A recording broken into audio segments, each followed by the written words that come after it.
L'itinérance est un phénomène qui a pris beaucoup d'ampleur au cours des 10 dernières années. Il est estimé que le nombre de sans-abri au Canada en 2005 s'élevait autour de 150 000 personnes. De ce nombre, 30 000 seraient situés dans la ville de Montréal. Ce sont des personnes qui sont marginalisées et donc beaucoup visées par les forces policières. Les 10 infractions les plus reprochées aux itinérants représentent près de 78% de l'ensemble des infractions, soit 10 265 infractions sur 13 176 constats d'infraction émis en vertu des réglementations municipales.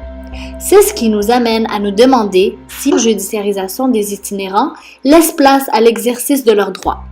Il faut cependant préciser que les personnes itinérantes visées par notre recherche ne sont pas celles qui ont choisi ce mode de vie. Nous visons plus particulièrement les itinérants avec des troubles mentaux. Pour notre recherche, nous nous sommes basés principalement sur les études de Céline Bello. En effet, depuis ces études, le sujet de l'itinérance est beaucoup plus documenté qu'il ne l'était, particulièrement grâce aux statistiques que ces études ont fournies. Par ailleurs, le RAPSIM nous fournit des précisions sur le portrait de l'itinérance. De plus, le rapport de recherche de la Commission des droits et libertés des personnes et de la jeunesse de 2009 nous a aidés pour le volet de l'atteinte aux droits du logement, de la sécurité et de la dignité. Finalement, nous nous sommes basés sur le mémoire du Barreau du Québec sur l'itinérance. Il est difficile pour nous et tout chercheur d'avoir un dénombrement précis en raison de la nature même du phénomène d'itinérance. En effet, tel que mentionné à maintes reprises dans les recherches, les personnes itinérantes ne partagent pas toujours leur information de façon véridique et exacte. De plus, ce sont des personnes qui sont marginalisées de par la précarité de leur statut et de par leur déviation vis-à-vis de la société. Aussi, il existe sur le sujet une abondance de documentation et des statistiques dont le résultat diffère en raison des facteurs précédents. Notre recherche porte principalement sur les infractions au règlement municipal de la Ville de Montréal. De plus, nous nous sommes limités à l'itinérance chronique et non temporaire. L'itinérance chronique est la plus visible. Les personnes dans cette situation n'ont pas connu de logement depuis une longue période. De plus, nous nous intéressons sur les itinérants victimes de répression accrue de la part des forces policières. Ces personnes se caractérisent par un nombre important de constats, soit plus de 10 constats d'infraction par année.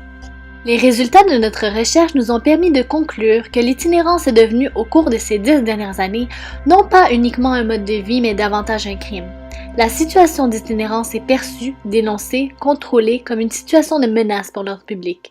C'est bien d'ailleurs pourquoi nous nous questionnions à savoir si l'itinérance était davantage brimée par sa dérangeosité que par sa dangerosité. Il est généralement reconnu que les itinérants font partie des personnes les plus démunies et les plus vulnérables de notre société. Ce classement a notamment pour effet d'imposer à chacun des membres de ce groupe l'image préjudiciable et stéréotypée que la société se fait des personnes itinérantes, soit celle de l'itinérant nuisible, agressif et dangereux. En ce sens, la judiciarisation des personnes itinérantes pour troubles à l'ordre public renforce alors ces préjugés. Les itinérants représentent une population vulnérable et diversifiée qui peine à faire valoir leurs droits, notamment à cause de la désorganisation des itinérants, soit la perte de toute carte d'identité affectant leur accès aux biens et services, dont notamment l'accès aux institutions hospitalières et financières. Aussi, il y a le fait que l'accès aux services juridiques est limité dû à la méconnaissance de ces services, à la difficulté de compréhension des termes juridiques et de leur méfiance face au système. Un autre obstacle juridique serait que les itinérants font l'objet, en raison notamment de leurs conditions sociales, de distinction et d'exclusion à certains services publics. Il y a aussi un problème d'accès à l'aide des organismes de solidarité sociale qui exercent à cet égard un pouvoir discrétionnaire. En pratique, les itinérants qui se voient imposer un constat d'infraction aux règlements municipaux ne bénéficient pas de l'aide juridique pour assurer leur défense puisqu'elles ne sont alors passibles que d'une amende. Ce n'est que des années plus tard, lorsqu'elles sont susceptibles d'être emprisonnées pour non-paiement d'amende, qu'elles peuvent bénéficier de l'aide juridique. Il est souvent beaucoup trop tard pour intervenir à ce moment-là. Lorsqu'un itinérant reçoit un constat, généralement il va soit l'ignorer, le jeter ou bien le perdre. Son dossier sera alors réputé prendre la voie du plaidoyer de non-culpabilité. Sans aucun avis, son dossier fait alors l'objet d'un jugement par défaut. Le dossier est ensuite rendu à l'étape d'exécution du jugement. Si tous les éléments constitutifs de l'infraction sont présents, les procureurs mènent le dossier devant la cour où les juges prononcent la culpabilité. Une fois le constat d'infraction émis, il n'existe malheureusement pas vraiment de pouvoir discrétionnaire. Bien que les juges se sentent concernés par la problématique des itinérants et essaient de trouver des aménagements et des solutions, le pouvoir des juges à l'égard de ces personnes vulnérables se limite seulement à celui qui leur est conféré. Contrairement aux juges, ce sont les forces policières qui ont ce pouvoir discrétionnaire d'épargner l'itinérant ou de lui émettre un constat. Divers droits fondamentaux sont brimés par la judiciarisation des personnes itinérantes. Entre autres, le droit au logement est en jeu. En effet, la précarité résidentielle et le manque de logements sociaux constituent un élément majeur des facteurs structurels de l'itinérance. D'ailleurs, le fait d'être judiciarisé peut entraver l'obtention de nouveaux logements. Le logement implicitement protégé par l'article 45 de la Charte des droits et libertés est avant tout le lieu privilégié d'expression de la citoyenneté, le lieu où la personne aux prises avec des problèmes de santé mentale peut débuter son cheminement vers la reprise de pouvoir sur sa vie. Les sans-abri sont clairement démunis du droit du logement. Devant ces circonstances particulières, nous sommes d'avis que le tribunal est justifié d'intervenir puisque le gouvernement est réticent à allouer les ressources nécessaires pour endiguer et prévenir l'itinérance. Le droit à la sûreté prévu à l'article 1 de la Charte est également brimé. Son objectif est de protéger toute personne contre les actes de l'État qui ont des conséquences physiques et psychologiques sérieuses, graves, néfastes sur elle. La sécurité de la personne doit inclure un droit au traitement médical d'un état dangereux pour la vie ou la santé sans menace de répression pénale. En forçant une personne dont la vie ou la santé est en danger de choisir entre, d'une part, la perpétration d'un crime pour obtenir un traitement médical efficace en temps opportun et d'autre part un traitement inadéquat ou pas de traitement du tout, le droit à la sécurité de la personne est violé. Aussi, le manque de sommeil peut avoir de graves conséquences sur la santé des personnes itinérantes. Si le fait de se loger dans des endroits publics comme les parcs le soir consiste en une infraction punissable par amende, on conclut qu'il s'agit d'une atteinte au droit à la sûreté et au respect de l'intégrité des sans-abri garantis par l'article 1, puisqu'ils n'ont pas de place où dormir sans avoir un risque d'être punis.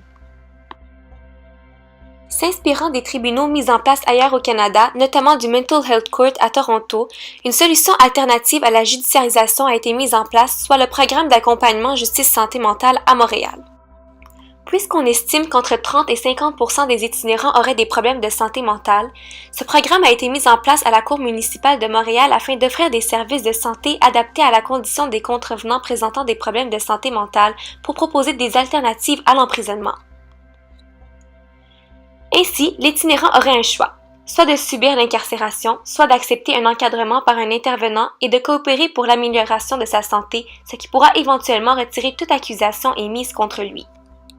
Notre recherche nous a permis d'établir que ce choix donné à la personne itinérante n'est pas vraiment un vrai choix. C'est-à-dire que si l'itinérant ne suit pas les interventions médicales, il retombera alors dans le tribunal régulier et va suivre le cours normal du processus judiciaire. L'itinérant doit consentir aux soins médicaux au risque de se retrouver en prison. Ce consentement aux soins que l'on peut qualifier de viciés porte atteinte au droit à la liberté garanti par la Charte canadienne qui est intimement lié au concept crucial de dignité humaine. Ce dernier donnerait le droit de prendre des décisions personnelles fondamentales sans l'intervention de l'État.